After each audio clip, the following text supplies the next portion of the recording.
5 conseils pour ne jamais abandonner.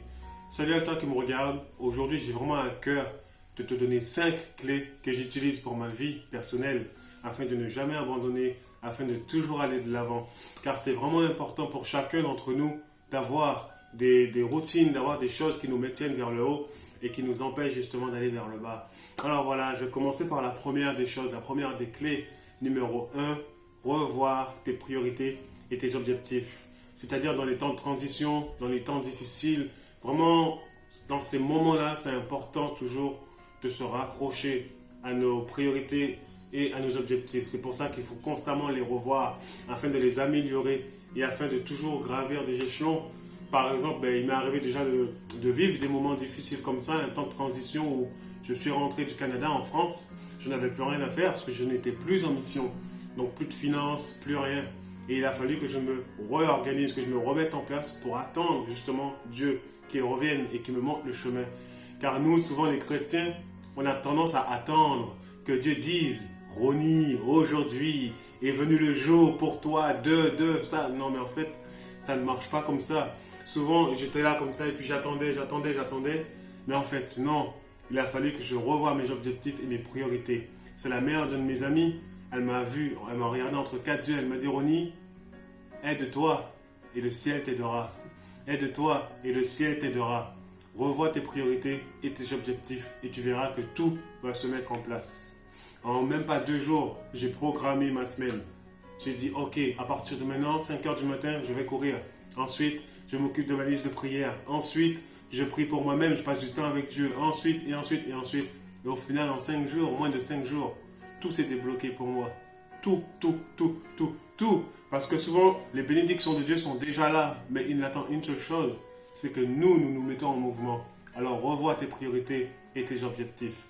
Numéro 2, c'est toujours être bien entouré et éviter de s'isoler. Exemple, moi, j'ai toujours tendance à m'isoler. C'est-à-dire que lorsque ça ne va pas, lorsque c'est dur, alors je prends du recul, je me mets en retrait. Et je suis là et je réfléchis, je médite. Mais ça, c'est la pire des choses à faire. Car dans ces temps-là, tu as besoin d'être entouré de personnes qui t'aident à monter, à aller de l'avant et à persévérer. Et tout seul, c'est très difficile. Et j'ai tendance à me rester seul. Mais non, il faut bien s'entourer. Toujours les bonnes personnes, les bons amis, avec le bon état d'esprit, ceux qui vont vraiment t'aider à gravir des échelons, qui vont t'aider à sortir de ce trou. Ils te tiennent par la main.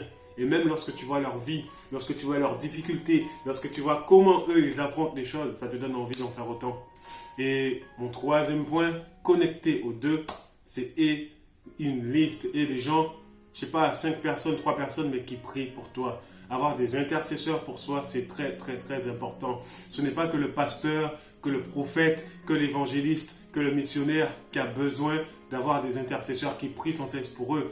Mais vous aussi, moi aussi, on a besoin de monde qui prie pour nous. Et ça, c'est des choses qu'on m'a apprises à la maison de prière du Québec. C'est des choses qu'on m'a enseignées. Au début, je ne voulais pas. Je me disais, oh, qui va prier pour moi? Mais c'est très important.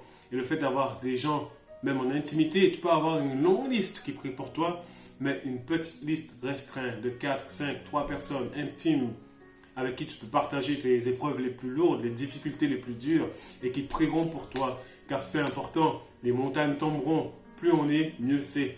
Et vraiment, c'est très important d'être accompagné par ces gens qui prient pour nous. Donc voilà, c'était ma troisième clé, mon 3e conseil pour toi. Le 4e que j'aime beaucoup, c'est se développer. Ces temps difficiles, je les utilise pour lire. Par exemple, là, il y a des tonnes de livres, des livres sur l'investissement, des livres sur la foi, des livres sur le développement personnel, des livres sur comment aider les autres. C'est très important de se développer pendant ces temps difficiles parce que ça nous aide, ça nous encourage, ça nous booste, ça nous donne la force. Et le 5e, pour moi, est connecté au 4e. Je ne peux pas vraiment faire le 5e si je ne fais pas le 4e, c'est aider les autres. Car lorsque je lis, ça me donne cette force, ces connaissances pour aider mon prochain. C'est très important d'aider les autres. Lorsque la vie est dure pour nous, il ne faut pas se lamenter et être ingrat. Mais au contraire, il faut partager avec les autres et aider les autres. Pour moi, c'est peut-être plus facile d'aider quelqu'un que toi.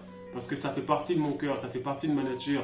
Ça fait partie de ce qu'il y a en moi, d'aider les autres et les faire monter, aider les autres, les élever au travers de mes encouragements, de mes motivations et de tout ce que j'ai l'habitude de faire et de partager.